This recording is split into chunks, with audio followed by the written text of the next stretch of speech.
வணக்கம் ஃப்ரெண்ட்ஸ். 10ஆம் வகுப்பு சமூக அறிவியல் புத்தகம் புவியியல் பகுதி தமிழ்நாடு இயற்கை பிரிவுகள். இந்த பாடத்திலேருந்து லைன் பை லைன் கொஷின் நம்ம பார்க்க போகிறோம். ஆல்ரெடி பார்த்தீங்கன்னா இந்த பாடத்தில் அறிமுகம்னு கொடுத்துருப்பாங்கல்ல, ஒரு 2-3 பக்கம், அதை நம்ம ஆல்ரெடி வீடியோவாக போட்டுட்டோம். 20 கேள்வியை வச்சு நம்ம வீடியோவாக போட்டிருக்கோம். அதான் ஃபஸ்ட்டு வீடியோ. நீங்கள் தான் அதை பார்க்கலன்னா அதுக்கான லிங்க்கு ஃபஸ்ட்டு கமெண்ட்டில் இருக்குது, அதை பார்த்துருங்க. அதனுடைய தொடர்ச்சி தான் இந்த வீடியோ. இந்த வீடியோவில் மேற்கு தொடர்ச்சி மலைன்னு ஒரு பகுதி இருக்குது, அதை மட்டும்தான் நம்ம பார்க்க போகிறோம். சரி, ஓகே, இன்றைய டெஸ்ட்டுக்குள்ளே போகலாமா? எல்லோரும் தயாராக இருக்கீங்களா?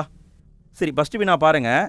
தமிழ்நாடானது நிலத்தோற்றத்தின் அடிப்படையில் எத்தனை பெரும் பிரிவாக பிரிக்கப்படுகிறது? தமிழ்நாடானது நிலத்தோற்றத்தின் அடிப்படையில் எத்தனை பெரும் பிரிவாக பிரிக்கப்படுகிறது? இதற்கான விடை 5 பிரிவாக பிரிக்கிறாங்க. அடுத்த வினா பாருங்கள். மேற்கு தொடர்ச்சி மலை நீலகிரி முதல் எந்த மலை வரைக்கும் பரவியுள்ளது? மேற்கு தொடர்ச்சி மலை நீலகிரியிலிருந்து எந்த மலை வரைக்கும் பரவியுள்ளது? இதற்கான விடை மருதுவால் மலைன்னு ஒரு மலை இருக்குது. தமிழ்நாட்டில் கன்னியாகுமரி மாவட்டத்தில் சாமித்தோப்புன்னு ஒரு இடம் இருக்குது. அங்கிருந்து தான் மருதுவால் மலை இருக்குது. அது வரைக்கும் மேற்கு தொடர்ச்சி மலை போகிறது. அடுத்து வினா பாருங்கள். மேற்கு தொடர்ச்சி மலையின் பரப்பளவு எவ்வளவு? பரப்பளவு எவ்வளவு? இதற்கான விடை 2500 சதுர கிலோமீட்டர்கள். அடுத்த வினா பாருங்கள். தமிழ்நாட்டில் மேற்கு தொடர்ச்சி மலையில் காணப்படும் முக்கிய கணவாய்கள் எத்தனை? தமிழ்நாட்டில் மேற்கு தொடர்ச்சி மலையில் காணப்படும் முக்கிய கணவாய்கள் எத்தனை? இதற்கான விடை 4 கணவாய்கள் இருக்குது. அடுத்த வினா பாருங்கள். தமிழ்நாட்டில் மேற்கு தொடர்ச்சி மலையில் காணப்படாத கணவாய் என்ன? எந்த கணவாய் இல்லைன்னு கேட்குறாங்க. இதற்கான பதில் பாலக்காட்டு கணவாய் இருக்குது, அச்சன்கோவில் கணவாய் இருக்குது, ஆரல்வாய்மொழி கணவாய் இருக்குது, தால்காட் கணவாய் இதெல்லாம் இல்லை. இதெல்லாம் பார்த்திங்கன்னா மகாராஷ்டிரா பக்கம் இருக்குது. அப்போ இன்னொன்று வரணும்ல, அது என்னென்னு பார்த்தீங்கன்னா செங்கோட்டை கணவாய். மொத்தம் 4 கணவாய் இருக்குங்க. 1 பாலக்காட்டு கணவாய், அச்சன்கோவில் கணவாய், செங்கோட்டை கணவாய், ஆரல்வாய்மொழி கணவாய். அடுத்த வினா பாருங்கள். மேற்கு தொடர்ச்சி மலையில் உள்ள மலைகளை வடக்கிலிருந்து தெற்காக வரிசைப்படுத்துக. வடக்கிலிருந்து தெற்காக வரிசைப்படுத்தணும்.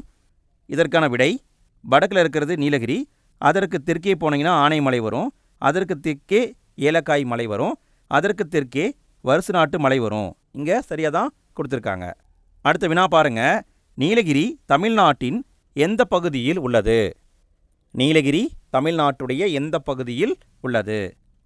இதற்கான பதில் தமிழ்நாட்டுடைய வடமேற்கு திசையில் தான் நீலகிரி இருக்குது, வடமேற்கு திசை. அடுத்த வினா பாருங்கள். நீலகிரி மலையில் 2000 மீட்டருக்கு மேல் உயரம் கொண்ட எத்தனை சிகரங்கள் காணப்படுகின்றன? நீலகிரி மலையில் 2000 மீட்டருக்கு மேல் உயரம் கொண்ட எத்தனை சிகரங்கள் இருக்குதுன்னு கேட்டிருக்காங்க. இதற்கான விடை 24 சிகரங்கள் இருக்குது.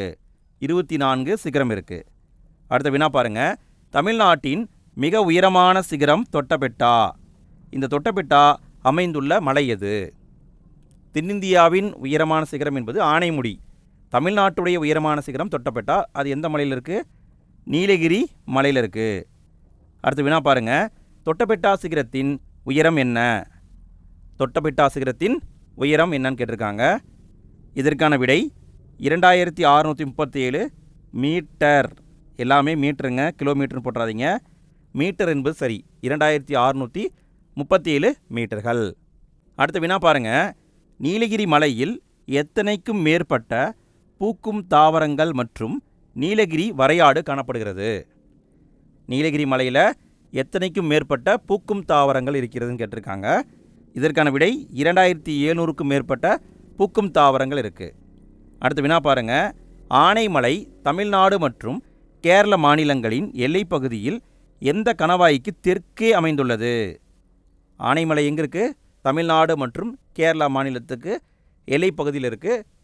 எந்த கணவாய்க்கு தெற்கே அமைந்துள்ளது? இதற்கான விடை பாலக்காட்டு கணவாய். பாலக்காட்டு கணவாய்க்கு தெற்கே ஆனைமலை அமைந்திருக்கு. அடுத்த வினா பாருங்கள். ஆனைமலையில் அமைந்துள்ளதில் தவறானது எது? கீழே இருக்கிற 4 ஆப்ஷனில் எது ஆனைமலையில் இல்லைன்னு கேட்குறாங்க. இதற்கான விடை வால்பாறை மலை வாழிடம் இருக்குது, ஆழியாறு பாதுகாக்கப்பட்ட காடுகள் இருக்குது, காடம்பாறை நீர்மின் நிலையம் இருக்குது, ஸ்ரீவில்லிபுத்தூர் சாம்பல் நிற அணில்கள் சரணாலயம் இல்லை. இது எங்கே இருக்குது? இது விருதுநகர் மாவட்டத்தில் இருக்கும். சரிங்களா? விருதுநகர் நோட் பண்ணிக்கோங்க. விருதுநகர் மாவட்டத்தில் இருக்குது. ப்ளஸ் இது எந்த மலையில் இருக்குன்னு கூட கேட்கலாம். வருசநாடு மற்றும் ஆண்டிப்பட்டி மலைத்தொடரில் தான் இந்த ஸ்ரீவில்லிபுத்தூர் சரணாலயம் இருக்குது. அடுத்த வினா பாருங்கள், ஆனைமலையில் அமைந்துள்ள அணைகள் எவை? ஆனைமலையில் 2 அணைகள் அமைந்திருக்கிறது. இதற்கான விடை ஆழியாறு அணை மற்றும் திருமூர்த்தி அணை அமைந்திருக்கு. ஆனைமலைக்கு அடிவாரத்தில் அமைஞ்சிருக்கு. ஆழியாறு டேமு, திருமூர்த்தி டேம் அமைஞ்சிருக்கு. அடுத்த வினா பாருங்கள், மேற்கு தொடர்ச்சி மலையின் கிழக்கு பகுதியாக இருக்கும் மலை என்ன? மேற்கு தொடர்ச்சி மலையுடைய கிழக்கு பகுதியாக இருக்கும் மலை. இதற்கான பதில் பழனி மலை என்பது சரி. அடுத்த வினா பாருங்கள், பழனி மலையின் பெரும்பகுதி எந்த மாவட்டத்தில் அமைந்துள்ளது? பழனி மலையின் பெரும்பகுதி எந்த மாவட்டத்தில் அமைந்துள்ளது? இதற்கான விடை திண்டுக்கல் மாவட்டத்தில் அமைஞ்சிருக்கு. பழனி மலையின் பெரும்பகுதி திண்டுக்கல் மாவட்டத்தில் அமைஞ்சிருக்கு. அடுத்த வினா பாருங்கள், பழனி மலையின் மிக உயர்ந்த சிகரம் என்ன? பழனி மலையின் மிக உயர்ந்த சிகரம் பந்தாராவ் அப்படிங்கிற சிகரம். பந்தாராவ் இதனுடைய உயரம் அப்படின்னு பார்த்தீங்கன்னா 2533 மீட்டர். அடுத்த வினா பாருங்கள், மலை வாழிடமான கொடைக்கானல் பழனி மலையின் எந்த பகுதியில் அமைந்துள்ளது?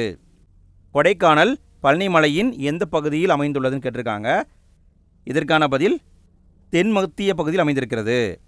கொடைக்கானல் பழனி மலையின் தென்மத்திய பகுதியில் அமைந்துள்ளது. அடுத்த வினா பாருங்கள், ஏலக்காய் மலையோடு இணையும் மலைகளை பொறுத்துக. எந்த திசையிலிருந்து எந்த மலை சேருதுன்னு பொறுத்தணும். இதற்கான விடை ஏலக்காய் மலை இதனுடைய வடமேற்கு திசையில் இருக்கிறது ஆனைமலை, வடகிழக்கு திசையில் இருக்கிறது பழனி மலை, தென்கிழக்கு திசையில் இருக்கிறது வருசநாடு மற்றும் ஆண்டிப்பட்டி மலை. அடுத்த வினா பாருங்கள், மேற்கு தொடர்ச்சி மலையில் உள்ள சிகரங்களை பொறுத்துக. இந்த சிகரங்களை பார்த்துக்கோங்க ஃப்ரெண்ட்ஸ். உயரம் தெரியலினாலும் எது ஃபஸ்ட்டு வரும் எது செகண்ட் வரும் அப்படின்னு கூட பார்த்துக்கோங்க போதும். சரி, விடையை பார்க்கலாங்களா? தொட்டபெட்டா என்பது மிக உயர்ந்த சிகரம். இதனுடைய உயரம் 2637 மீட்டர். இரண்டாவது உயர்ந்த சிகரம் முக்குருத்தி. இதனுடைய உயரம் 2554 மீட்டர். மூன்றாவது உயர்ந்த சிகரம் பந்தாராவ். இதனுடைய உயரம் 2533 மீட்டர். நான்காவது உயர்ந்த சிகரம் பெருமாள் மலை 2234 மீட்டர். அடுத்த வினா பாருங்கள், மேற்கு தொடர்ச்சி மலையில் அமையாத சிகரம் எது? மேற்கு தொடர்ச்சி மலையில் அமையாத சிகரம் என்னன்னு கேட்டிருக்காங்க. இதற்கான பதில் கோட்டை மலை இருக்குது, பகாசுரா இருக்குது, வந்தராவ் இருக்குது, குட்டிராயன் இருக்காது. இது கிழக்கு தொடர்ச்சி மலையில் இருக்குது.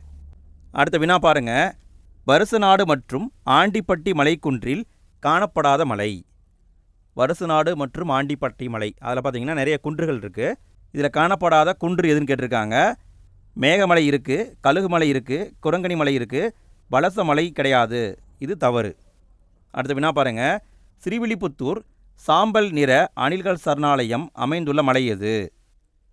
முன்னாடி நம்ம பார்த்துட்டோம், வருசநாடு மற்றும் ஆண்டிப்பட்டி மலையில் அமைஞ்சிருக்கு. அடுத்த வினா பாருங்கள், ஸ்ரீவில்லிபுத்தூர் சாம்பல் நிற அணில்கள் சரணாலயம் அமைந்துள்ள மாவட்டம் எது? இதை எக்ஸாமில் கேட்டிருக்காங்க ஃப்ரெண்ட்ஸ். இதுக்கான பதில் விருதுநகர் மாவட்டத்தில் அமைஞ்சிருக்கு. அடுத்த வினா பாருங்கள், சுருளி மற்றும் கும்பக்கரை அருவிகள் காணப்படும் மலை எது? சுருளி மற்றும் கும்பக்கரை அருவிகள் காணப்படும் மலை வருசநாடு மற்றும் ஆண்டிப்பட்டி மலையில் தான் இருக்குது. அடுத்த வினா பாருங்கள், பொதிகை மலையின் மறுபெயர்களில் பொருந்தாதது எது? பொதிகை மலை இதுக்கு வேறு பெயர்கள்லாம் இருக்குது, அதை கொடுத்துருக்காங்க. இதில் பொருந்தாதது சிவஜோதி பர்வத்துன்னு சொல்லுவாங்க, தெற்கு கைலாயம் சொல்லுவாங்க, அகத்தியர் மலைகள் சொல்லுவாங்க, சிவன் வால் மலைன்னு சொல்ல மாட்டாங்க. தவறு. அடுத்த வினா பாருங்கள், பொதிகை மலையின் பெரும்பகுதி அமைந்துள்ள மாவட்டம். பொதிகை மலையின் பெரும்பகுதி அமைந்துள்ள மாவட்டம் எது? இதற்கான விடை தென்காசி மாவட்டத்தில் அமைஞ்சிருக்கு. தென்காசி மாவட்டம். ஃப்ரெண்ட்ஸ், நாளைக்கு டெஸ்ட்டு என்னங்கிறத சொல்லிட்டேன் முன்னாடியே, திரும்பவும் சொல்கிறேன், நோட் பண்ணிக்கோங்க. இதே பாடத்தில் கிழக்கு தொடர்ச்சி மலைன்னு ஒரு டாபிக் இருக்கும், அதில் இருக்கிற எல்லாத்தையும் படிச்சுட்டு வந்துடுங்க. சரிங்களா? அதாவது டெய்லியுமே 3 பக்கத்தை நீங்கள் தெளிவாக படிச்சிங்கன்னா போதும். இப்போ இருந்து கொஞ்சம் கொஞ்சமாக படிச்சிங்கனாவே எக்ஸாமை அழகாக கிளியர் பண்ணலாம். அதுக்காக தான் நம்ம படிச்சுட்டு இருக்கோம். சரிங்களா? நீங்கள் வீட்டை படிக்கிறேன் அப்படின்னாலும் டெப்த்தாக படிக்க மாட்டீங்க. ஜாலியாக டெய்லியுமே ஒரு 4 பக்கம் படிச்சிங்கன்னா நாள் போகிறதே தெரியாது. ஒரு நாளைக்கு நீங்கள் ஃபீல் பண்ணுவீங்க, டெய்லியும் நம்ம இவ்வளோ படிச்சிருக்குமா அப்படின்னு ஃபீல் பண்ணுவீங்க. ஸோ நம்ம சொல்கிறத நீங்கள் எந்த டெஸ்ட் பேட்சுக்கும் போகலைன்னா ஃபாலோ பண்ணுங்கள். சரிங்களா? சரி, ஓகே. கேள்வியை பார்க்கலாமா? களக்காடு முண்டந்துறை புலிகள் காப்பகம் அமைந்துள்ள மலை எதுன்னு கேட்டிருக்காங்க. இதற்கான பதில் பொதிகை மலையில் அமைஞ்சிருக்கு. களக்காடு முண்டந்துறை புலிகள் காப்பகம் பொதிகை மலையில் அமைஞ்சிருக்கு. அடுத்த வினா பாருங்கள். மேற்கு தொடர்ச்சி மலையின் தென்பகுதியாக உள்ள மலை எது? மேற்கு தொடர்ச்சி மலையில் தென்பகுதியாக இருப்பது என்ன?